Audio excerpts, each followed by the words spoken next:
Hello, welcome to Uncommon Leadership. I'm Michael Hunter with Uncommon Teams. Today, I'm talking with Cindy Carless. Cindy has been described by her daughter as a rolling stone that gathers no moss related to her work history. She's enjoyed multiple career changes and is currently transitioning to work as a death doula, freelance coach, and facilitator. In contrast, she's lived in the same house for over 20 years, except for a 2-year attempt to settle in Fredensborg, Denmark. Welcome, Cindy. Thank you so much, Michael. As you reflect on your journey to seeing people as people and learning to leverage their unique gifts to best accomplish your goals, when did you first recognize this might be a valuable approach? Wow, such a great question to contemplate. And I realized that for me, I started out life as an accountant, so in a financial surrounding. And I was very soon tired of the digital or the number aspect of the work and more interested in the people elements. So that was back in the late 1990s. And I then embarked on a training or a way of working with people in training. That became the thing that I thought would address the need of working with people. And it was interesting to make the shift. And I did a train the trainer diploma so that I learned a lot about what the training methodology was all about and how to engage with people. And it was a long process that took me through almost wanting to force feed people with information and get them to the destination that was perceived as the desired outcome for the training initiative. And over many years, I started to realize that that was exhausting, and that whilst I got a sense of fulfillment from people growing and developing and learning things, the process was not the best one. And so slowly it evolved into more of a pull methodology or focus on the people themselves and where they were at, and what methods would work to engage with them in the learning, as opposed to force feeding the change or the information onto them. As you made that transformation, what signals did you use how did you know that you were adjusting your alignment in the direction that you wanted to go, or that was working better for you?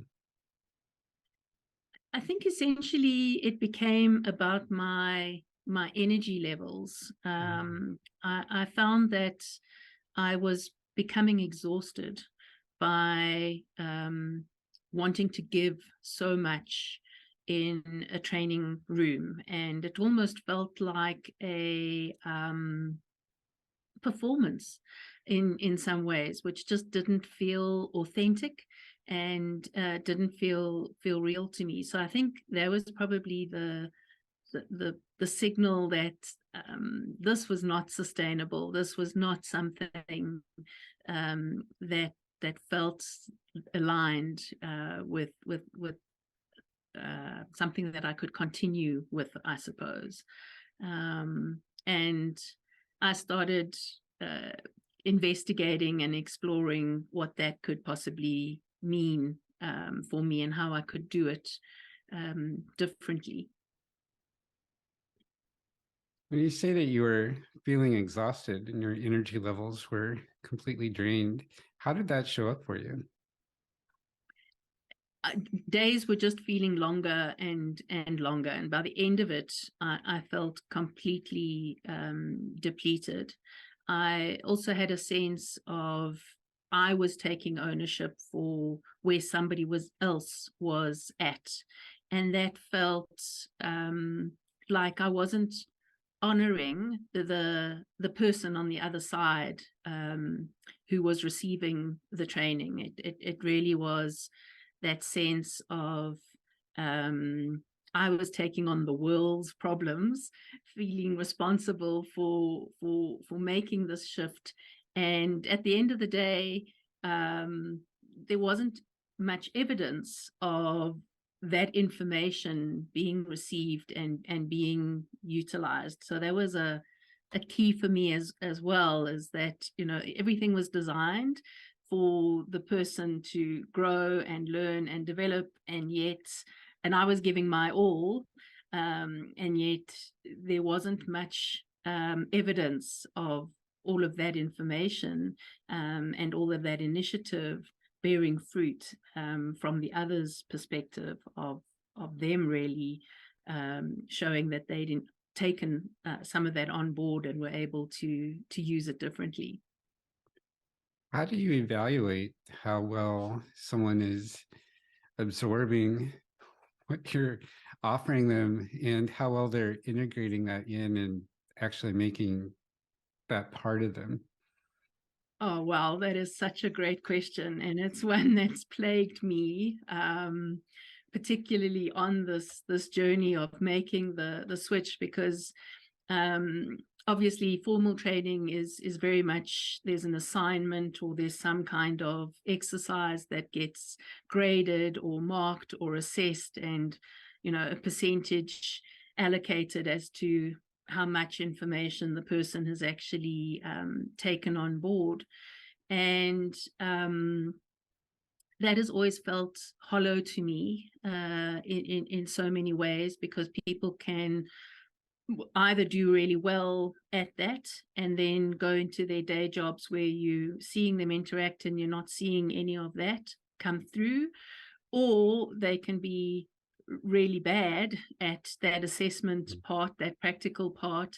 And yet as time goes by, you start to see that actually they took on more than was evidenced in that so-called formal assessment. And so I started to realize that measuring learning in that way, with a mark or a percentage or something like that, was definitely not something that aligned with actually seeing a shift in the person's abilities, in the way they think, in how they approach things. And so for me, I started to realize that when somebody is engaging with you, when they're asking questions, when they're finding things on their own and coming and saying, oh, I found this book or this podcast or, you know, this bit of information, that for me was a higher indicator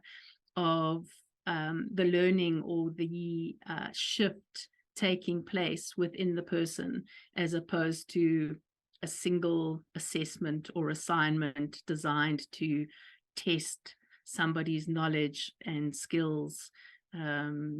Yeah, I think that basically encapsulates it. And this whole coaching return on investment was something that then plagued me as I evolved into that being part of my work life, because it's very hard to show that your coaching is giving a return on investment if you're in a corporate environment, which is where I found myself then. So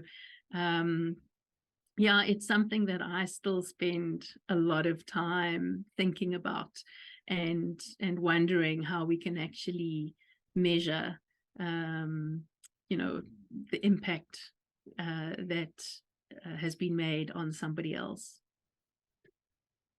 It sounds as if your intent shifted from learn this material and prove to me that you understand and you're going to use it, to I'm using this material as a proxy to engaging your curiosity and your openness, and increasing that is really the goal, despite the surface or proxy intent of here's some material that will help you do your job better. Exactly. Yeah. So as you're working, you mentioned that with coaching, it's challenging to really prove the impact that we have on a person, on a team, the people that we're working with. As you made that shift, did you come across any measures, proxy measures that to use as some some signal for that you were having the impact you wanted to have? Mhm. I must admit, as I said to you, it's been a continuing exploration for me. I definitely realized that anything that you put a number to is open to misuse by anybody interpreting it or wanting to put it into a spreadsheet and add it up and say, oh, cool, this means you achieved something, you know, this amount of something. And I explored various different things. I even went with the karate belt scheme of different colors, trying to work through the sort of novice to mastery kind of elements. But mostly I think you hit the nail on the head when you said it's about curiosity and creativity from the other person and engagement from them, and those are difficult things to measure, but do come across for me in whether the person is seeking out new information, which obviously you're not always going to know about. It's very seldom that somebody will come back to you after a coaching session and say, you know what, after chatting to you, I actually went and did this. So it's a really challenging part of for me coaching in a corporate environment, because it's a very elusive measure. It's also a very long-term something that happens. You know, change doesn't happen immediately. I think part of the things that were expected of me as a coach was that I would have this magic wand and I would just touch somebody in 1 hour and they would be remarkably changed forever and completely different. And I'm sure, as you know, that's not the experience. And it can take time. And you know, when I reflect on my life and look back, there are many times when I'm going like, wow, that took me a long time to really take that information on board and understand it and make it part of how I now approach life. So it's not something that can be measured in hours or weeks or years. It's more like years. Yeah.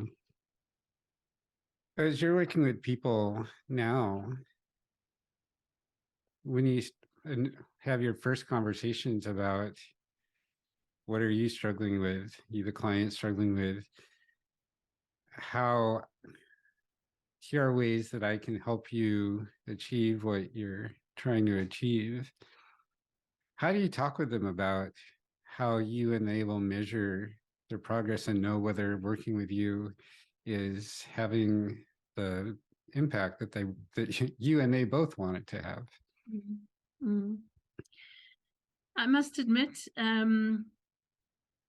I have sort of let go of that part of being outcomes focused, and of late tried to be much more interested in being present with what is, and making sure that the person themselves is conscious of what it is that they're working towards, and how they would be able to describe what that would mean to them, realizing being very open and candid and honest about the fact that it isn't a magic wand, that it can take time, that you definitely will have sabotages and roadblocks along the way, and that's all part of the learning. And so for me, I very much engage now in learning something and then trying to put it into practice, and then reflecting, coming back and talking about how it felt to put that learning into practice, and very much about the engagement. So not looking for that measure, but looking for that continued engagement. And often I have found that people would tend to disappear as a result, because it's hard work to work on yourself. It's hard work to achieve outcomes.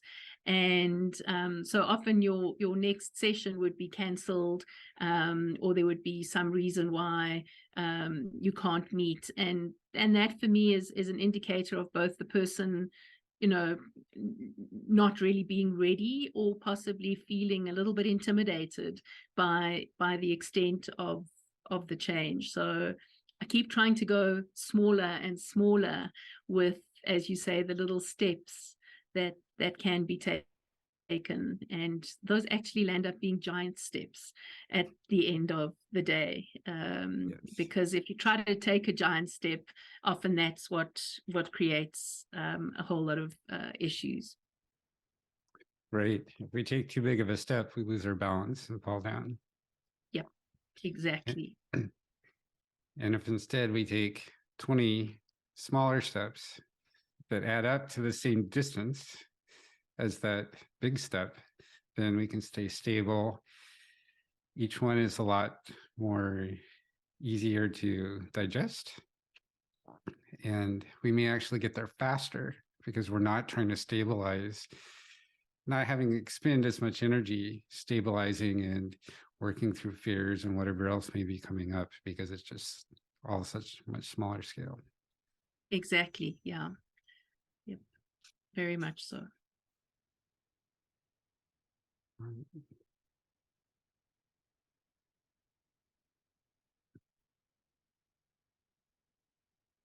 What is there anything that you're struggling with today that when it showed up, you're sort of like, oh my gosh, I didn't know that would be an issue?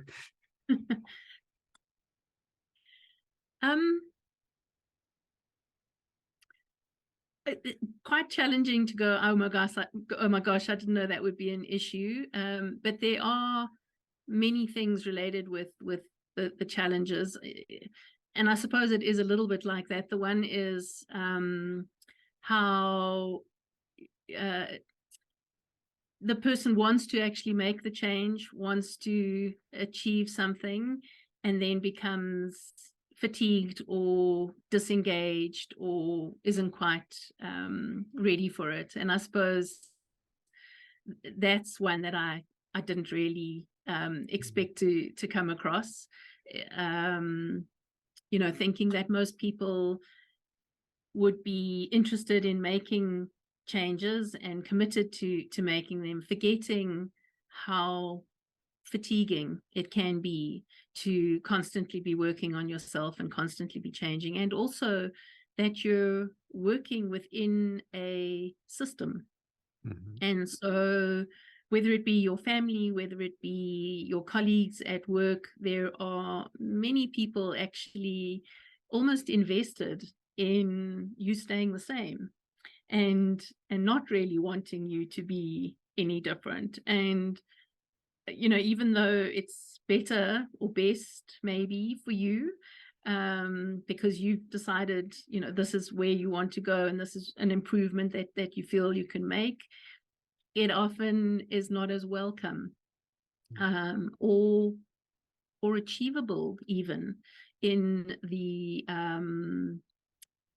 system that you find yourself operating in, or the environment that so you almost have to consider the conduciveness of the environment to the changes that you're wanting to make and the shifts that you're wanting to make, and realize how uncomfortable that can actually be, not just for you, but for many others too. Are there specific tools you found that help you and your clients deal with that uncomfortableness? I've recently started to experiment with celebratory retros and joy rituals. So I've always been a fan of retros, well, always, probably the last 10 or 15 years. And the idea was always to try and identify those little steps that you could take and continuous improvement. And I realized that what we don't do enough of is spend time on the celebrations, on the things that went well, on finding the joy, on finding the elements that we even take for granted. And so I now particularly try to, at least once every now and then, focus on just pure celebration. Like, don't worry about what's next, don't worry about what we're going to improve, just let's look at where we are and what we have to celebrate. And it may not even be an improvement, it can just be something that you're grateful for in the particular situation. And that, for me, really builds energy, that focus on gratitude. And the joy element, the rituals around joy, is something that I've just recently started exploring. And I think it's so important to be able to remember those. And that's the importance of the ritualization, is that you can quickly then grab onto that energy upliftment and build from there. So it gives you an inner resource almost that you can grab on at any time when you're feeling depleted, when you're feeling slightly overwhelmed or exhausted. If you've ritualized the joy, it's there more easily for you to bring into your life as an energizer. Do you have an example of what a joy ritual might look like? A joy ritual. Yes. It could be something as simple as enjoying your coffee.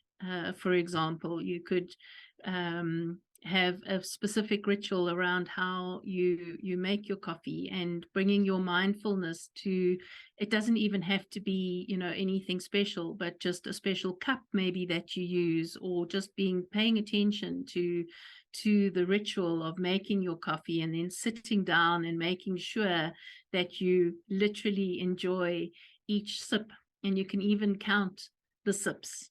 And you'll realize that the more mindful you become of taking each sip, the more joy you actually get from that cup of coffee, which on any other day could be, quickly taking down your cup of coffee. But that's the kind of thing, is really focusing on how you can bring joy into this, a simple thing of the coffee. It's seeking out and highlighting the Yes, aspects of an activity that bring you joy. exactly. So Yeah. for, And it's going to be different for everybody, I was just going to say, yeah, for some of us, the joyful aspect of that cup of coffee may be selecting the cup. Exactly. And then after that, it's just a cup of coffee. For some of us, it will be the process of making the coffee, or the sensory, all the senses that are activated as the coffee is being made. And for some of us, it's the drinking, or just that holding it.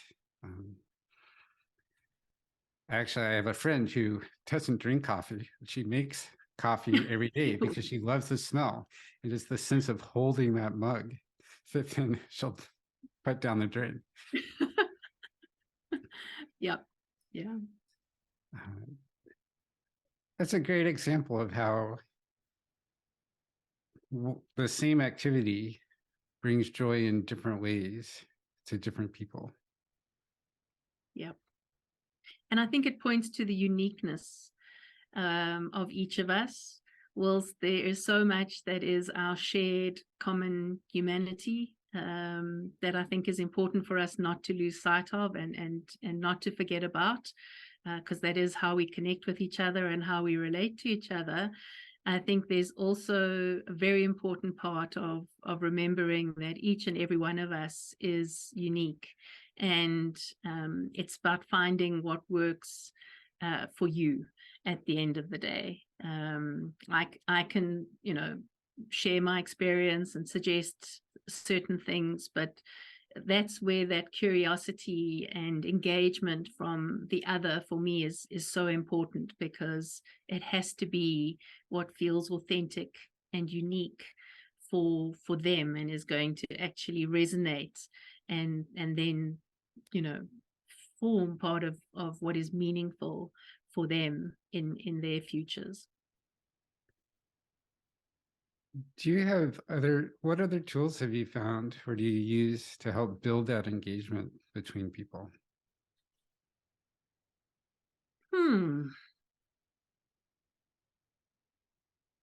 That's a really good question, and nothing comes to mind. Okay. Particularly. I have played a little bit with embodiment techniques and kind of yoga breathing or mudras, taking positions with hands. I'm not sure that was, so much to achieve the outcome, but those are tools that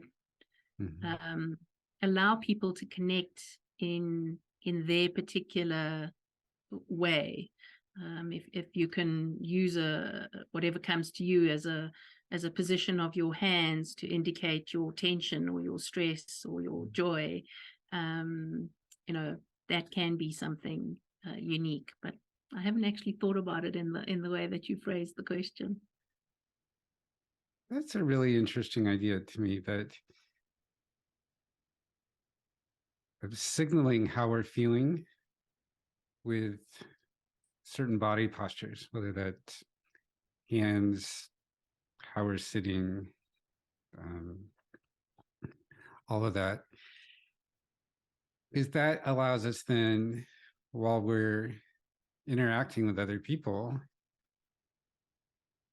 to provide information about what's going on for us without having to verbally inject that into the conversation. So it lets us add a layer of richness to the conversation that the other person can utilize as they wish, without forcing it on them. Yes.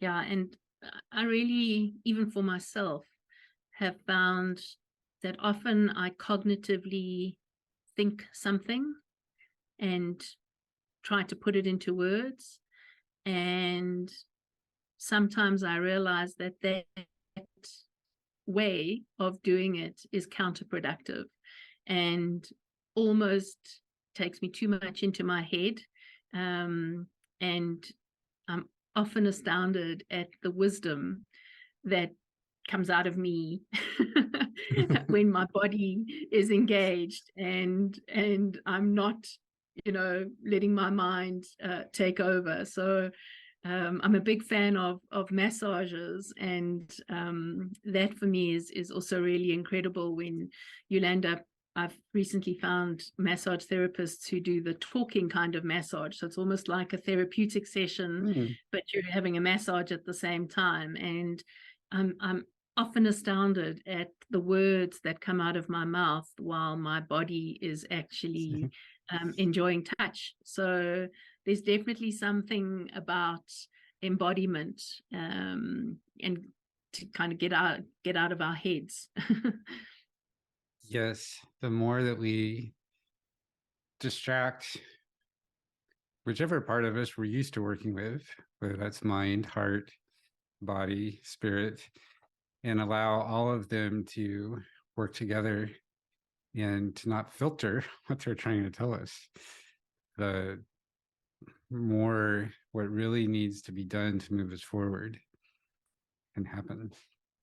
Yeah, that's definitely something that's becoming really evident to me. The older I get, and the more I realize that my analytical past, having been a business analyst and a test analyst, is very much of disservice in some ways, because it brings me up into my head and disconnects me from that holistic element that you were talking about, of your heart, your mind, and your spirit needing to be just as involved for you to be able to show up authentically and really be there and be present.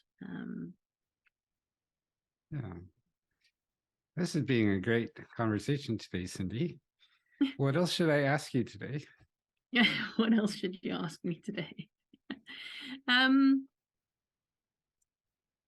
Well, interestingly enough, the transition that I'm currently going through is probably one that I wouldn't mind talking about, and that's related to embarking on the work in as a death doula and end of life companion. So I'm happy to chat about that if you'd like to. Yeah, please explain what that is and how What it that is. connects with the work that you've been doing. You know, how is this, yeah, how it connects to from where you've been and where you're going.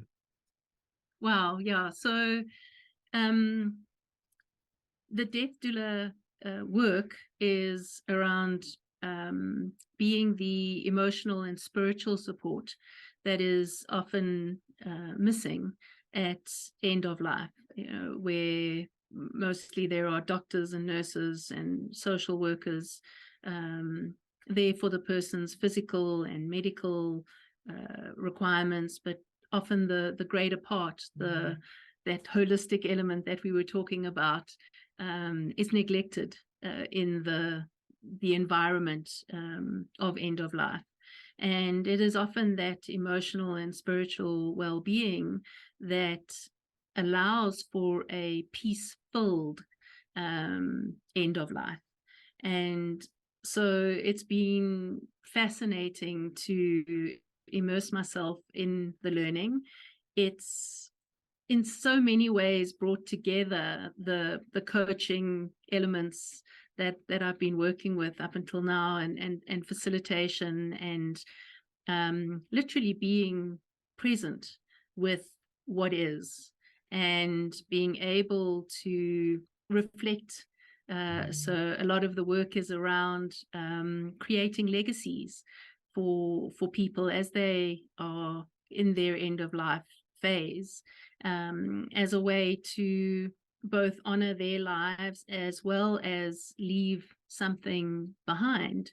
It's a huge gift and a privilege to be able to work with somebody and pull all those things together that are probably going to be neglected due to all the medical and physical issues that are most prevalent at that time. So for me, it brings together the creativity, the heart, and the curiosity about what was life like for this person, and how to focus on living right until that death moment, and really making the most of life up until that final breath.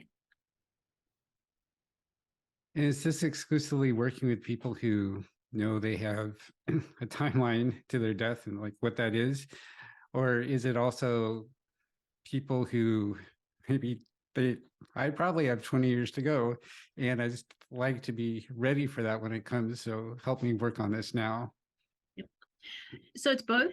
And even more, I've realized that loss is something that is part of our human experience, and I'm constantly astounded that we don't do it better, to be completely honest, because whether you're leaving high school and going into university, or whether it's the end of a relationship, or whether you're changing careers or changing jobs, there's an element of loss that is there. And so I think, part of the learning for me is that, yes, it's most prevalent when you only have a certain amount of time to live, or you've been told that, your life has an expectancy. But I definitely feel like we can all benefit from bringing those bringing those elements into any transition, any time that we are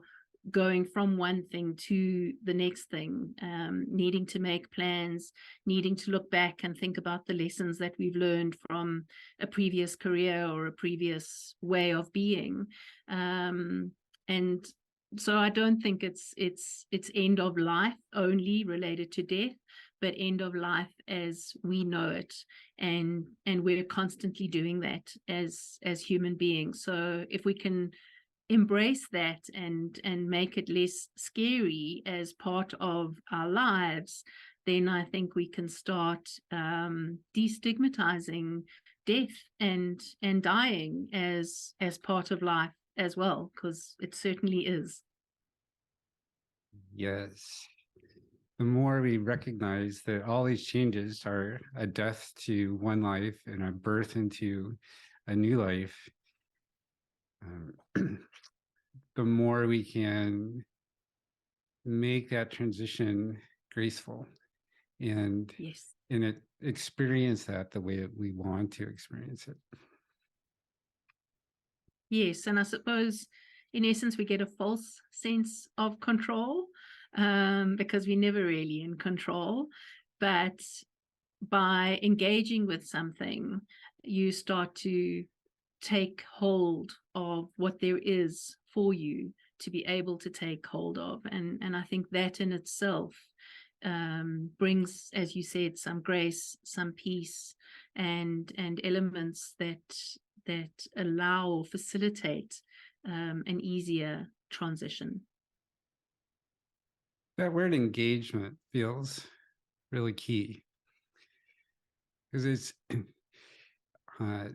if we think of our life as there's this torrent of energy zooming past us, and we get caught up in that energy sometimes against our will, and we're just tumbled about, and we feel like we have no control.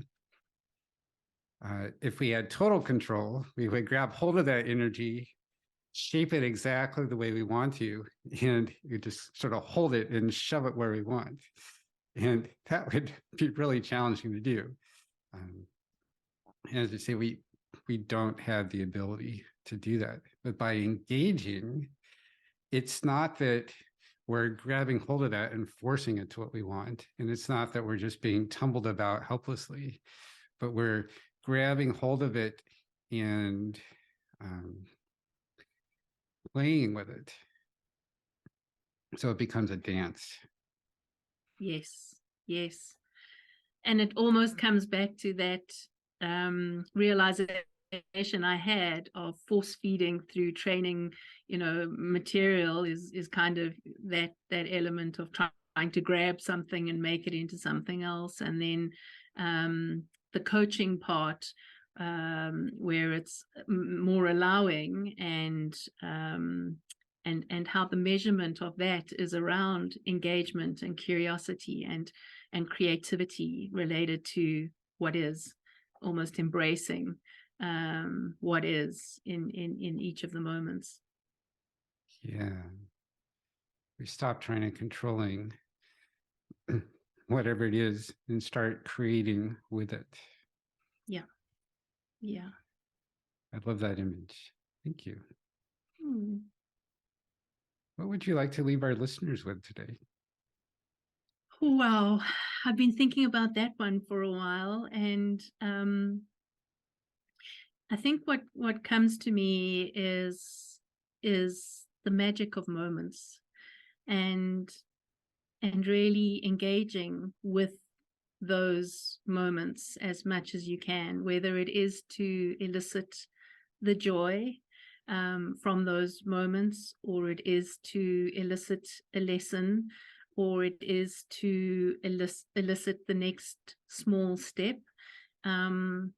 I really think that for me, and what I would hope, or love to leave listeners with, is if you become aware of the magic of the moments and being with what is, then your creativity and your curiosity can allow you to make the most of each and every one of those moments, and build a magical life. Creativity, curiosity, magic. Sounds like a wonderful life to me.